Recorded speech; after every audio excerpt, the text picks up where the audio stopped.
Have you ever wanted to flip or mirror an image in Photoshop?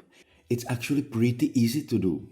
And in this simple guide, I will show you two ways to flip or mirror images in Photoshop.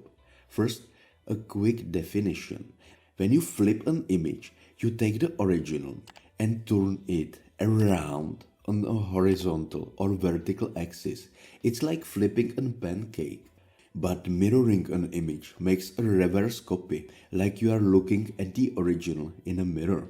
So, the question is why you should flip or mirror an image. There are few reasons you might want to use these techniques. Here are some examples.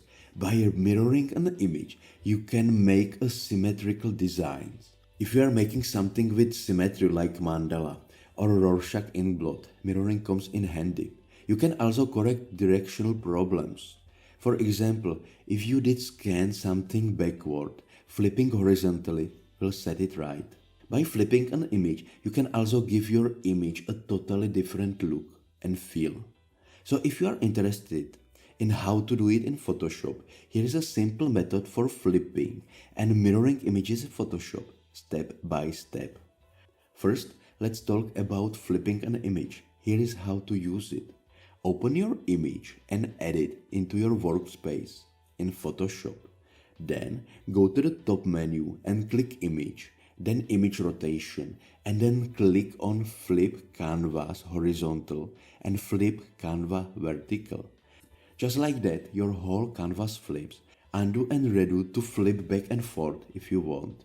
The Flip Canvas tool switches the whole orientation of your workspace with one click. As you can see, it's super easy.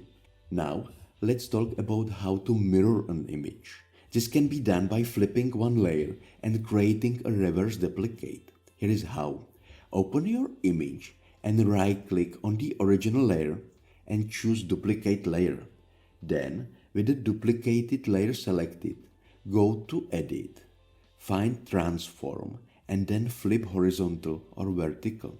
In the next step, you need to move the flip duplicate layer where you want it with the Move tool. Now, use the rectangular marquee tool to select and remove the unnecessary portion of the image. Now use layers and tweak transparency or blend modes until it looks how you imagine, and that's it. As you can see, both of these methods are relatively simple, so easy you can flip or mirror images in Photoshop.